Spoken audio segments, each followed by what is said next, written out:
Goeiedag geliefde en welkom by dag 4 van ons reeks. Nou hierdie week is ons besig om in God se waarheid in te klim. Waarheid wat die krag het om ons denke te transformeer. Nou tot dusver het ons gesien dat ons gedagtes kan vasvang, dat ons na God toe moet vlug en dat hy teenwoordig is in ons moeilikheid. God is nouliks betrokke in elke faset van jou lewe.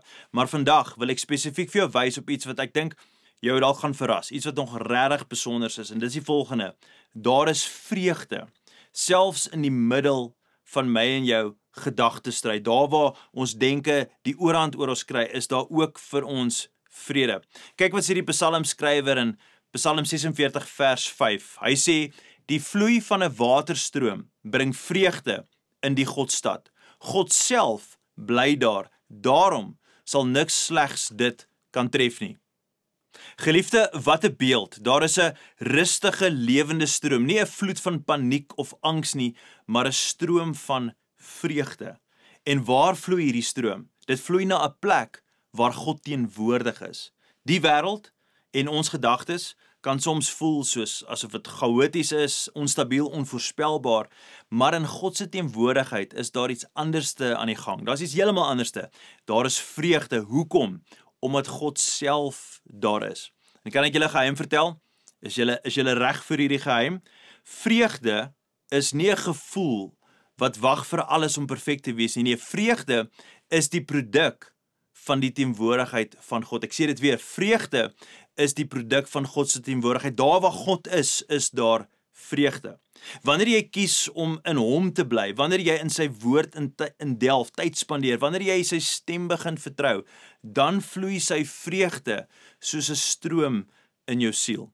Nou wat sê dit vir jou vandag? Jou siel hoef nie leeg en droog te bly nie. Jou hart hoef nie vasgevang te wees in swaarmoedigheid nie. Die Here, hy, God, daar waar daar vrede is, daai God, hy wil jou vul met sy vrede en sy vreugde.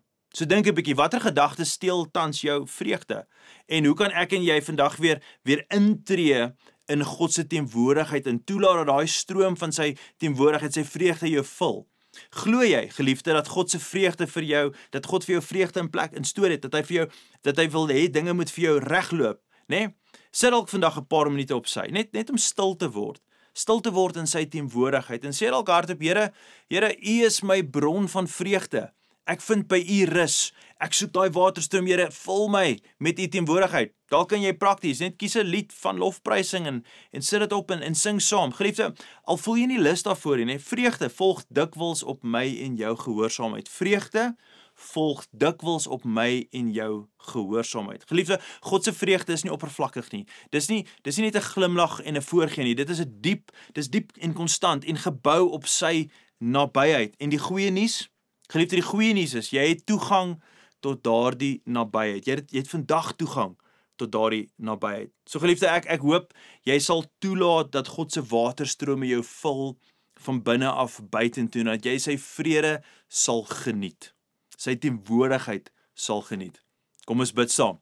Hemelse Vader, so baie dankie dat ons weet dat U teenwoordigheid is soos 'n waterstroom en dit vul daai Godstad. Dit vul, so die psalmdigter vir ons daar sê in vers 5, dat ons kan eintlik in U teenwoordigheid wees. En Here, daarom vra ek vandag dat U ons hart en ons gedagtes sal vul met U lewende waterstrome wat ons sal vul met vreugde en vrede. En dankie Here, dat wanneer ons die tyd maak om stil te raak, tyd saam met U te spandeer en toe te laat dat U ons gedagtes oorstroom, dan begin wen ons hierdie stryd van negatiewe selfpraat, van angstigheid, depressie, die oorweldigende stemme daar binne, die gedruis en die geraas. Here, vul ons hart en ons gedagtes met U woorde, U teenwoordigheid, U vreugde. Here, dis die stroom waarvoor ons vandag bid. En dankie vir elke persoon wat vandag tyd spandeer in U teenwoordigheid en U vrede ken en die vrede geniet.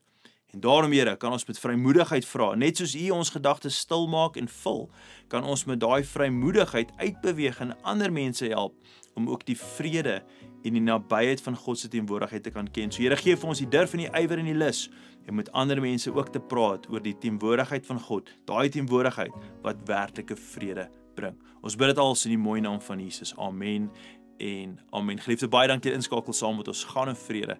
Totsiens. Thank